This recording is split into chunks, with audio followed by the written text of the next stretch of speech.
thing about self-discipline is that it is necessary for everything you do in your life. You have to be self-disciplined. Working out, you got to work out every day. You got to stay in shape. If you don't stay in shape, you die. When I'm working out, I always do one extra rep, one extra set, because it's a promise I kept to myself. But working out might not be a priority for every single day because you've got things going on in your business world and with your family and all that. So guess what? It's a priority for my life, so I do it in the morning before my day even starts. If you change your mindset and really focus it on what discipline really is, you start to welcome discipline. You welcome self-discipline into your life. And here's the biggest thing. It's a pattern. It's a pattern I keep of me. I always do a little extra. I always go the extra inch. And the quickest and easiest place to do it is the gym. Because I can always grab one more weight, one more set. And here's what it does. It shifts your identity. The benefit of discipline in my eyes has always been that through discipline, I get things done. I do it in the morning before my day even starts. So I can still handle the priorities for the day, but I got my workout done. So long term, I look up in a year and I'm not out of shape and breathing hard when I go up in the stairs because I maintain that discipline on a daily basis. Most people go through life never discovering what their talents are.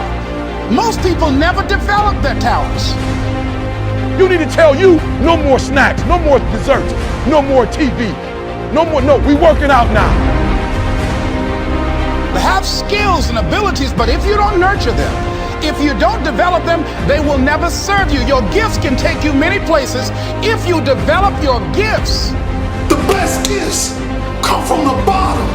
I value myself enough to give 120% or don't do it. And that if you decide that my life deserves my developing this what I do well. Why are you only giving 50%? What's wrong with you?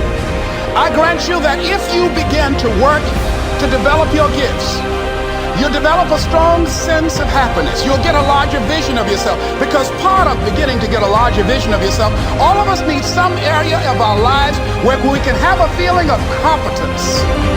When other folk are having a good time, you've got to have the strength of character. You need to tell you that you owe you something.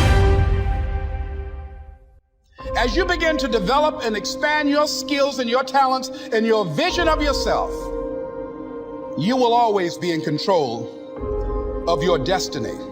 I want freedom. And for me, disciplining myself means more freedom.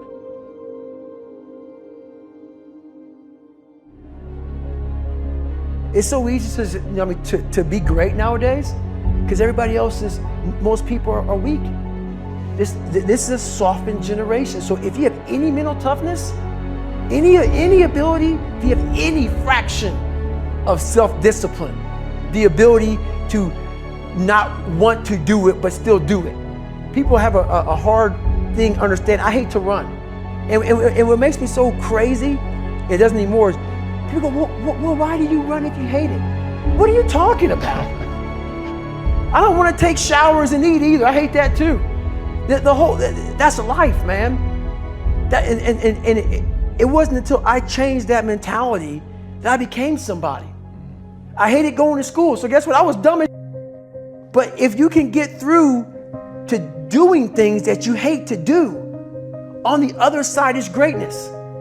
That's what people don't understand. By me running, I am callous in my mind. I'm not training for a race. I'm training for life. I'm training for the time when I get that 2 o'clock in the morning call that my mom is dead or something happens tragic in life. I don't fall apart. I'm training my mind and my body and my spirit so it's all one, so I can handle what life is going to throw at me. Because the life I've lived, it throws a whole bunch at you. And if you're not physically and mentally prepared for that, you're just going to crumble and you're good for nobody.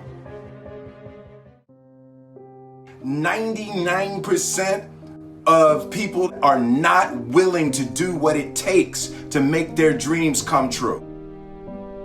The Marines have a saying, everybody wants to go to heaven, but nobody wants to die. The center of bringing any dream into fruition is self-discipline. You know, something as simple as food and eating, it's not about your body as much as it is about your mind. It's getting command of your mind to be able to choose actions that are in your own best interest. Every day we are choosing that's not in our own best interest. So if the world is attacking you and the world wants to fight you and the world's trying to hold you down, so you're gonna kick yourself in the balls? So you're gonna stop yourself from getting what you dream. And I think the word discipline has kind of gotten a bad name. We think about it in terms of punishment. I'm not talking about discipline in that way. I'm talking about discipline in the sense that you forego immediate pleasure for the exchange of long-term self-respect. I believe that self-discipline is the definition of self-love. That when you say that you love yourself, that means that you have behavior towards yourself that is loving. Self-discipline is the center of all material success. You cannot win the war against the world if you can't win the war against your own mind.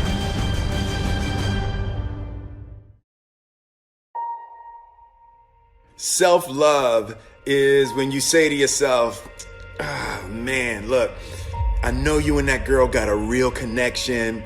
I know y'all vibe, but that's your girl's cousin. So I love you too much to let you do that. It's like you say to yourself, hey man, look, I know you want to eat that pizza and it'll be really good, but I can't let you eat that, man, because if you eat that pizza, you're going to feel like shit, and I love you too much to let you eat that. Self-love is, hey, look, I know you got a test on Monday, and I know you really want to go out with your friends. It's Saturday night, you want to go out, but if you fail that test, you're not going to feel good about yourself. I love you too much to let you go out tonight. Self-discipline is self-love. If you want to be happy, you have to love yourself, which means you have to discipline your behavior. The road to sustained happiness is through disciplining your behavior. We tend to base our self-esteem on what other people think. And that's not really self-esteem. Self-esteem is supposed to be how we feel about ourselves. And I was just saying how dangerous it is to allow other people to determine how you're going to feel about you. And it's kind of like looking into a broken mirror. You're going to look in a broken mirror and then change your face to try to look good in this defiled, busted, broken mirror. And it just, other people's opinions is a really way to determine how we feel about ourselves.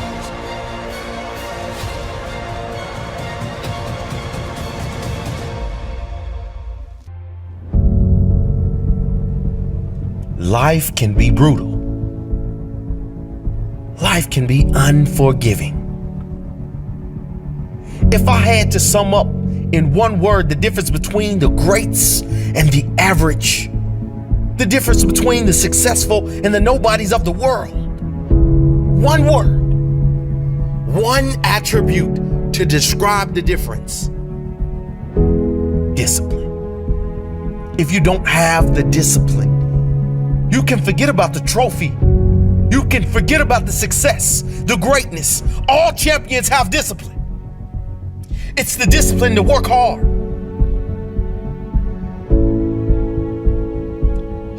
Not when everyone is watching, but when no one is watching. When the fans aren't there, when the coach isn't there, when it's just you and your character.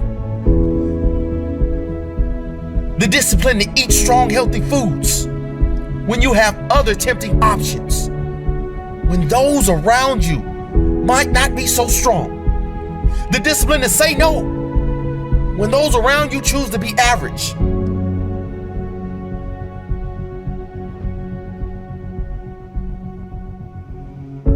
The discipline to keep going when it hurts. Because life doesn't give you what you want, it gives you what you deserve. And if you haven't worked for it, if you haven't sacrificed for it, if you haven't given your all, then you don't deserve it, and you won't get it. Push through the pain. On the other side is growth.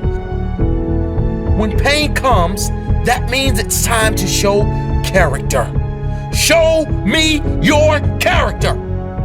Remain disciplined. Stay strong. When it all seems hopeless, keep plugging away. Nothing can stop you if you don't stop for anything. Don't stop for anything. Never break your discipline. Remain faithful to yourself and your vision. When it gets painful, push harder. Push through the pain. You gotta have the discipline to do 11 when your opponent stops at 10. The discipline to keep going when it hurts.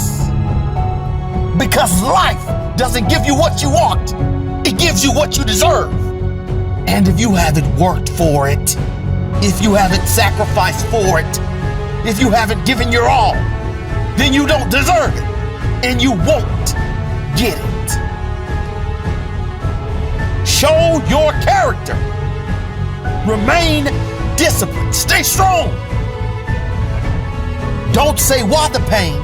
Don't say why me. Say try me. Say, is that all you've got? Give me more. Keep plugging away when there seems to be no hope of victory. When you don't see the results, hang in there. Be strong, be brave, remain disciplined. And your time will come.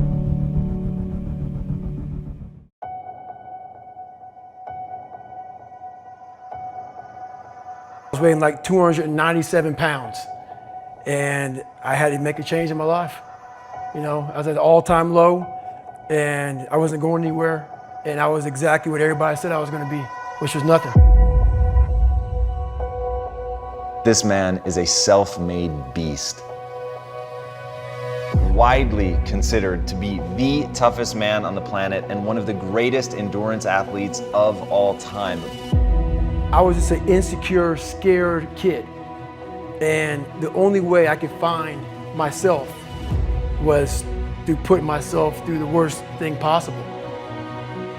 He's the only member of the U.S. Armed Forces to complete SEAL training, the U.S. Army Ranger School, and the Air Force Tactical Air Controller training. He's completed the infamous Destroyer of Men known as Hell Week 3 times, including 2 in a single year, and 1 that he started and finished with multiple stress fractures and a hernia. No one was here to help me. And the feeling I had every morning, I started shaving my head when I was 16 years old. And the feeling I had every morning, I looked in the mirror, was horrible. And I didn't want to feel like that anymore. And how I felt was a kid going nowhere, a kid that was scared. And most kids will accept that and look for help. But the best thing that happened to me, no one helped me. He served in combat in Iraq, was the bodyguard for the Iraqi Prime Minister. He once held the Guinness World Record for most pull-ups in 24 hours at 4,030. No one felt sorry for me. No one looked at me and said, like this day and age, they'll take you in and they'll tell everybody, stop picking on this person. Back then, they didn't care. I had to build calluses in my brain the same way I built calluses on my hands. So I broke the Guinness Book of World Records for pull-ups a long time ago, but I failed at it twice. And I did 67,000 pull-ups in trying to break this record. So to do 4,030 pull-ups, I had to do 67,000 for training for that. He's run eight consecutive 100-mile races over 8 back-to-back weekends. He ran over 7,000 miles in a single year, and that is the equivalent of running 267 marathons. I saw myself as the weakest person God ever created. He had to have a goal. My goal was the only person that's gonna turn this person around is me. The only way I can turn it around is put myself through the worst things possible a human being can ever endure. And that'd be the only way that I can build this brain to handle anything that comes in front of it, callousing my mind through pain and suffering.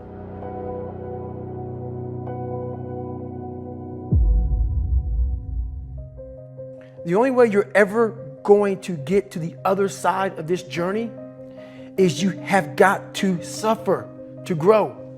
To grow, you must suffer. I'm afraid of my shadow.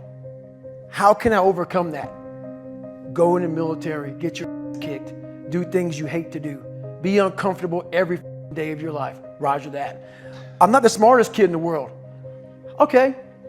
Instead of somebody saying, oh no, you're smart. No, don't say that to yourself. I said to myself, no, I'm a dumb motherfucker. Okay, roger that. How you get smarter? Educate yourself. So the things that we run from the truth. We're running from the truth, man. So the only way I became successful was going towards the truth. As painful and as brutal as it is, it changed me. It allowed me to become, in my own right, who I am today. If you can, for the rest of your life, live inside of yourself, stop listening to people who are calling you fat, gay, transsexual. Everything that is makes no sense. All these insecure people putting their insecurities on you, you gotta flush it out. You gotta just be whoever the hell God or whatever the hell you believe in. If you believe in nothing but yourself, I don't care what it is. You gotta take everything and throw it away. You have to believe in one thing, and that is yourself.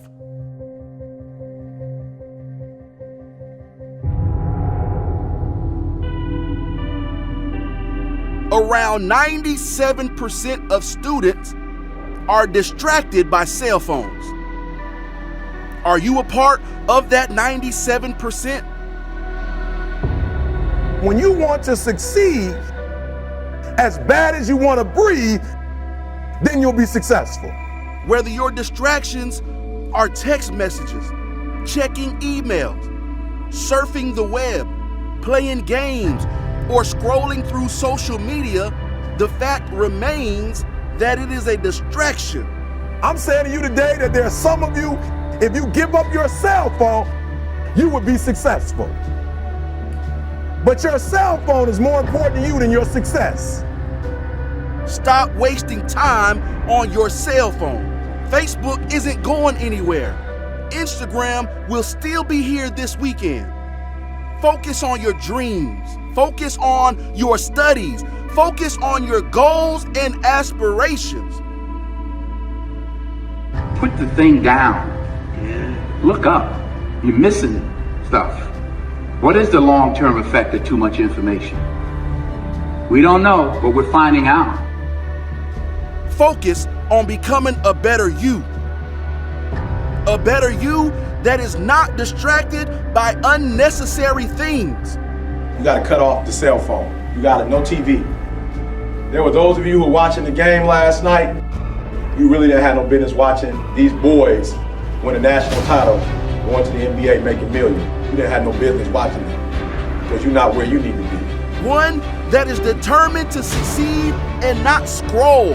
That is determined to prosper and not post. To grow all day and not gain all day. Stop wasting time on your cell phone. And when you get to the point where all you want to do is be successful, as bad as you want to breathe, then you'll be successful. It's about you and your future. It's about your grades. It's about your dreams. Ultimately, it's about your life. The time you spend on your cell phone could be used for your success. The time you could be using to be successful, you're using it on the cell. And the cell phone is not bringing you nothing but a bill. Is your life more important than that app, than that game, that post? I need cell phones off. Listen to me. Some of you gonna be broke for the rest of your life because of that little thing on the side. You're gonna be broke for the rest of your life because of a little cell phone. We're so plugged into our cell phones that we become blind to the world around us. And somebody has told you you couldn't live without it. We can't take our eyes off the screen long enough to see the beauty of the world around us. It don't matter whose fault it is that something is broken if it's your responsibility to fix it. For example, it's not somebody's fault if their father was an abusive alcoholic, but it's for damn sure their responsibility to figure out how they're going to deal with those traumas and try to make a life out of it. It's not your fault if your partner cheated and ruined your marriage, but it is for damn sure your responsibility to figure out how to take that pain and how to overcome that and build a happy life for yourself. Fault and responsibility do not go together. It sucks, but they don't. When something is somebody's fault, we want them to suffer. We want them punished. We want them to pay. And we want it to be their responsibility to fix it, but that's not how it works, especially when it's your heart. Your heart, your life, your happiness is your responsibility and your responsibility alone.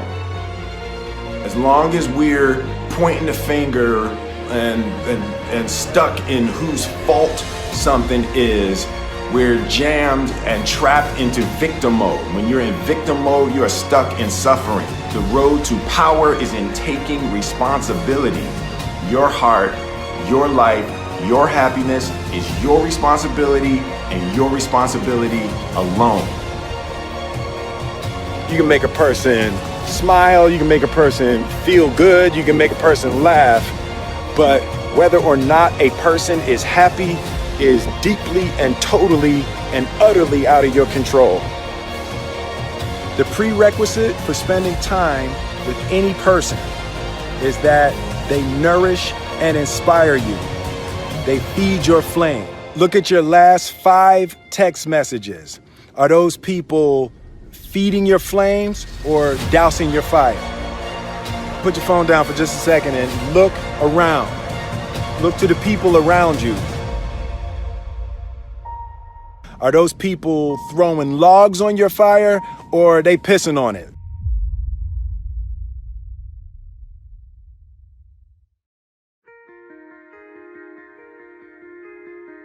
I want my life, I want my work, my family, I want it to mean something. And it's like, if you are not making someone else's life better, then you're wasting your time.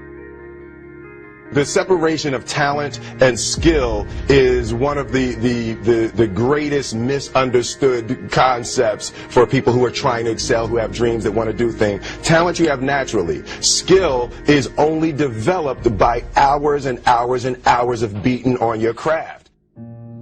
You don't try to build a wall. You don't set out to build a wall. You don't say, I'm going to build the biggest, baddest, greatest wall that's ever been built. You don't start there. You say, I'm going to lay this brick as perfectly as a brick can be laid. There will not be one brick on the face of the earth that's going to be laid better than this brick that I'm going to lay in this next 10 minutes. And you do that every single day. And soon you have a wall. And soon you have a wall. And I think psychologically, the advantage that gives me over a lot of people that I have been in competition with in different situations is it's difficult to take the first step when you look how big the task is.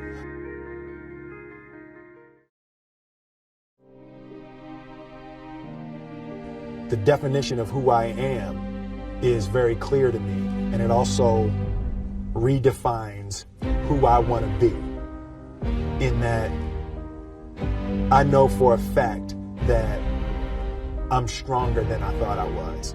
You know, you can't help but ask yourself the question, what would I do if I was in Muhammad Ali's shoes? I'm motivated by fear. I hate being scared to do something. And I think what developed in my early days was the attitude that I started attacking things that I was scared of. Why were you scared in your bed the night before? What do you need that fear for? Just don't go. Why are you scared in your bed 16 hours before you jump? Why are you scared in the car? Why could you not enjoy breakfast? Fear is fear of what? You're nowhere even near the airplane. Everything's up to the stepping out. There's actually no reason to be scared. It only just ruins your day. You don't have to jump. And then in that moment, all of a sudden, where you should be terrified is the most blissful experience of your life. And God placed the best things in life on the other side of terror.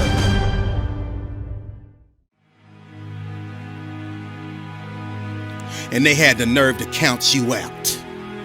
That's because they didn't understand that your motivation would never let you stay down for the count. It's times like these that we separate the real from the fake.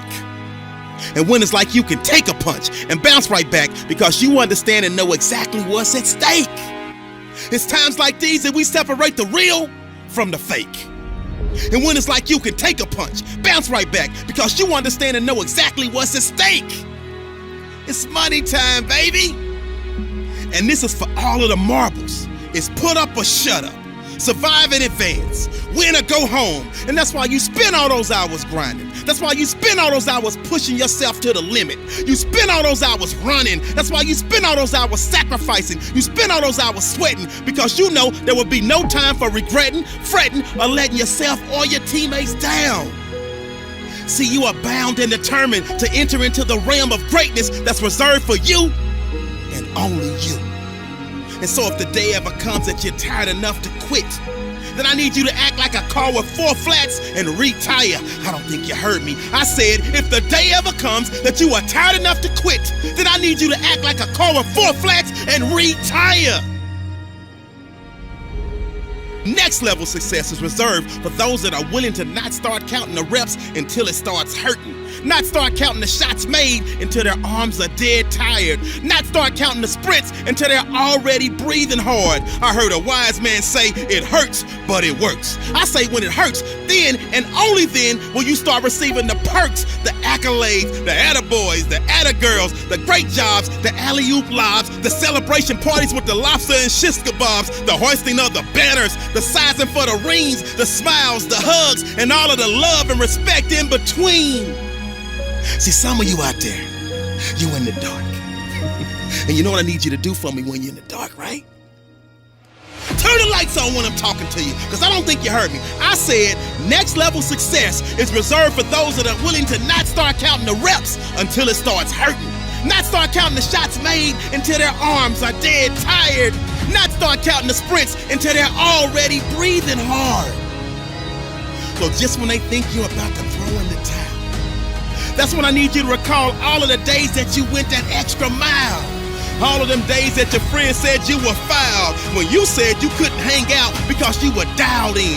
You were locked in. You were in a zone. So you had to be strong because you knew the day would come when you would have to show the world that you could overcome any adversity, any obstacles, any hardships, any setbacks, because you were prepared for any and everything. And you understood that it would be impossible to run with them cheetahs when you're walking with the turtles. You understood that it would be impossible for you to run with the cheetahs when you were walking with the turtles.